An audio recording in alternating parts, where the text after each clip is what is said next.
Di ba magbe-birthday na si Lady? Oo, magbe-birthday na siya. Bakit?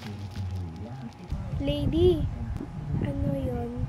Di ba magbe-birthday ka na? So, pwede ka magpa-party? Hindi ko pa sure kasi hindi pa nag-a-announce si Mami. Pero, papaparty siguro kami. Saan pala kayo mag-i-stay? Sa resort lang namin. Wow, ang yaman pala ni Lady, di ba, Bes? May resort pa sila. Oo nga, no. Lady, di ba bukas birthday mo na? Oo, bakit? Wala. Happy birthday. Uy, uwian na pala. Tara, uwi na tayo. Sige.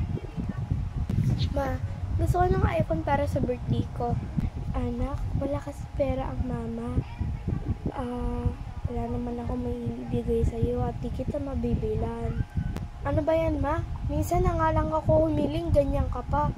Birthday ko naman bukas, diba? Bilhan mo na ako. Sorry, nak. Di talaga. Sorry. Bilhan mo ako. Pinag-aral niya pa ako sa private. Di naman pala din ako bibilan.